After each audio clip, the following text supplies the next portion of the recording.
Ooh-wee. Welcome to a new episode of Nate's MMA Corner. I'm Nate, and if you watch my show, you're in my corner.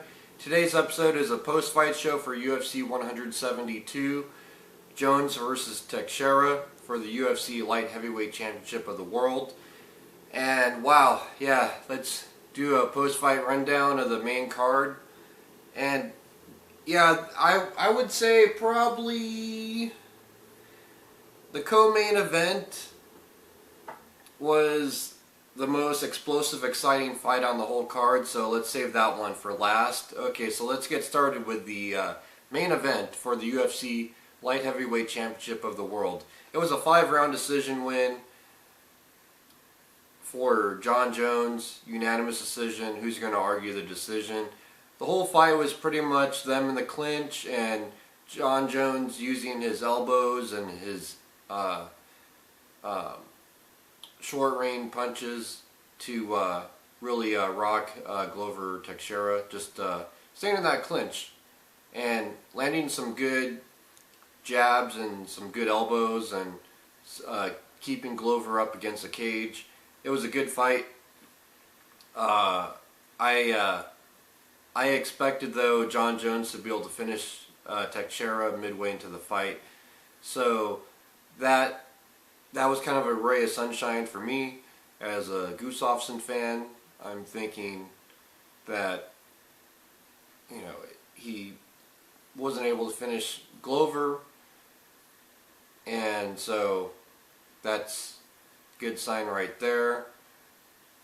But yeah, Jon Jones, he won the fight fair and square. Good job, Jon Jones.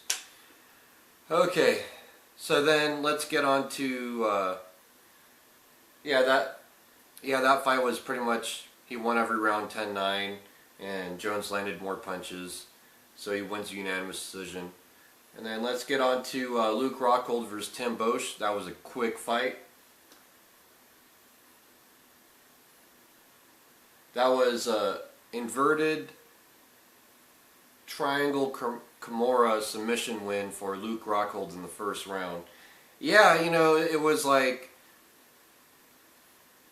yeah, it was only 2 minutes and 8 seconds, and that fight, it was pretty much, once Luke Rockhold got that top position, he kept rocking and rolling, I guess you could say, Tim Boesch, and he went for that submission, and he got it.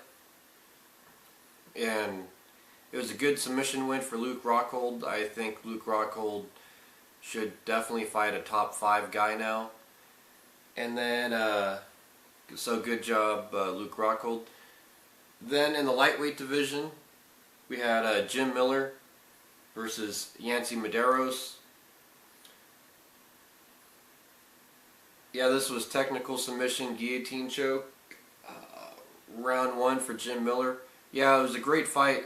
They were up against the cage, in the corner of the cage, and Jim Miller was really able to sink that in. And that was only 3 minutes and 18 seconds. Good job, Jim Miller. I think Jim Miller should definitely be in title talks at this point of his career.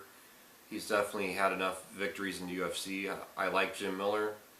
Wish his family the best with the whole situation. All the diehard fans know about that. And then to kick off the main card, we had a featherweight bout with Max Holloway and Andre Fili. I was shocked with this fight. Happily pleased, happily shocked. Andre Fili was winning the fight the first 2 rounds, and then Max Holloway sinks in a guillotine submission choke in the 3rd round with only a minute and 21. Yeah, it was a minute and 21 seconds left in the fight. And Max Holloway, he did his thing, and I wanted Max to win, but I didn't think he was going to win. And yeah, then on the co-main event, which I think was fight of the night, that was Anthony Johnson versus Phil Davis, a light heavyweight match. And wow, no one expected Anthony Johnson to just rock Phil Davis like that, stuff the takedowns, and just keep banging on Phil Davis all 3 rounds. He won a clean, unanimous decision. It was a great fight. I wanted Anthony Johnson to win this. but I didn't think it was going to happen, and so it was a pleasant surprise. Yeah, I'm 3-2 on this main card on who I thought was going to win. I was right about John Jones, I was right about Luke Rockhold, and I was right about Jim Miller. And then Max Holloway and Anthony Johnson I was wrong about. But yeah, I mean, no one expected Anthony Johnson to do that. It was pretty shocking. So that wraps up the post-fight show for UFC 172. Stay tuned for my next episode, which will be about Matt Brown versus Eric Silva in a welterweight main event clash. And I'm expecting Matt Brown to win by knockout at some point in that fight. And then we also have Eric Koch and Darren Cruikshank on that card. Wait, hold up, let me...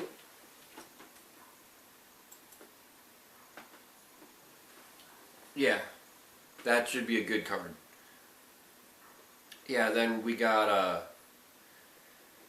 Costa Philippou and Lorenz Larkin in a middleweight co-main event. And so stay tuned. That's going to be great fireworks of a fight card. Until then, see ya.